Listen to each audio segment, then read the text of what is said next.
Salam saudaraku dikasihi Tuhan. Hidup sebagai orang percaya, pengikut Kristus, artinya hidup dengan standar-standar Kristus. Dan Alkitab memberikan kita gambaran bagaimana standar kehidupan yang Kristus inginkan. Baik itu dalam menghadapi sukacita, dalam menghadapi kelaparan, dalam menghadapi penderitaan, dalam menghadapi kemenangan. Semua dituntun kita bagaimana cara menghadapi setiap musim hidup kita. Dan itu semuanya adalah hal-hal yang juga sudah pernah dialami oleh Yesus Kristus sendiri ketika dia hidup di muka bumi ini sebagai manusia 100% dan Allah 100%. Dan sekarang saudaraku, hari ini saya ingin mengajak saudara belajar bagaimana orang percaya menghadapi penderitaan. Mungkin hal ini akan menolong saudara yang sedang terpuruk dalam kesulitan, dalam ketertekanan, dan dalam penderitaan. Di dalam Yakobus pasal yang kelima, ayat yang ketujuh dikatakan, "Karena itu saudara-saudara bersabarlah sampai kepada kedatangan Tuhan.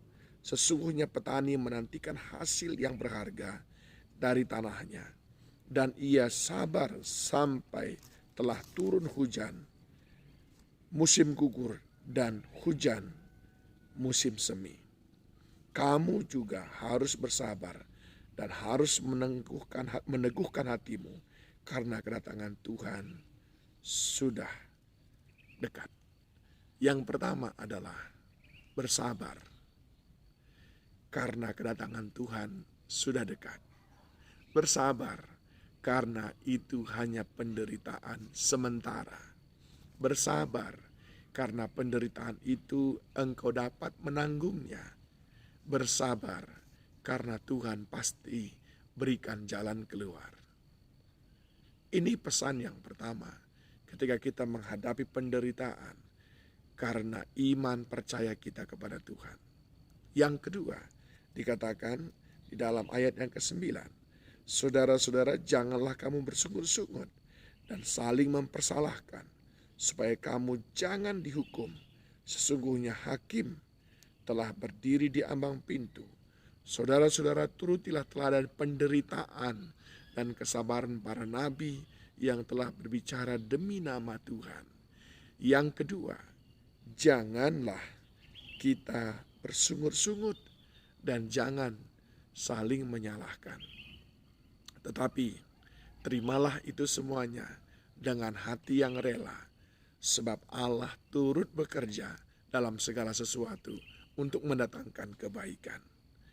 Tidak jarang penderitaan-penderitaan yang kita alami justru adalah alat Tuhan untuk menyatakan mukjizatnya. Tidak jarang penderitaan-penderitaan yang kita alami justru cara Tuhan mempromosikan kita. Lihat betapa menderita dan menakutkannya Daniel di lubang singa itu.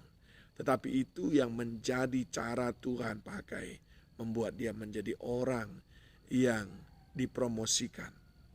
Lihat bagaimana menderitanya Ayub, tetapi itu yang cara Tuhan pakai untuk memberkati dia 2 kali lipat ganda dari yang sebelumnya. Oleh sebab itu, janganlah kita saling menyalahkan. Janganlah kita bersungut-sungut ketika Tuhan izinkan kita di dalam trial, di dalam penderitaan. Dan yang ketiga, saudaraku, nasihat yang diberikan oleh Yakobus kepada kita di dalam ayat yang ke-13. "Kalau ada seorang di antara kamu yang menderita, baiklah ia berdoa." Yang ketiga, cara kita meresponi penderitaan adalah dengan berdoa. Memohonkan kekuatan dari Tuhan. Berdoa, memohonkan pengertian dari Tuhan, sehingga kita bisa menerima setiap penderitaan demi penderitaan. Oleh karena iman percaya kita, oleh karena kita memilih hidup yang berintegritas, oleh karena kita ingin memilih hidup untuk menyenangkan hati Tuhan. Di dalam doa ada kekuatan yang Tuhan berikan. Dalam doa Ada pesan-pesan Tuhan kepada kita, membuat kita semakin mengerti mengapa Dia membawa kita kepada lembah kekelaman, mengapa Dia membawa kita kepada hari-hari yang sulit. 3 sikap orang benar, 3 sikap orang percaya dalam menghadapi penderitaan. Sabar, sebab itu hanya sementara. Tuhan Yesus segera datang. Yang kedua, jangan bersungut-sungut dan jangan saling menyalahkan. Sebab Allah turut bekerja di sana untuk mendatangkan kebaikan.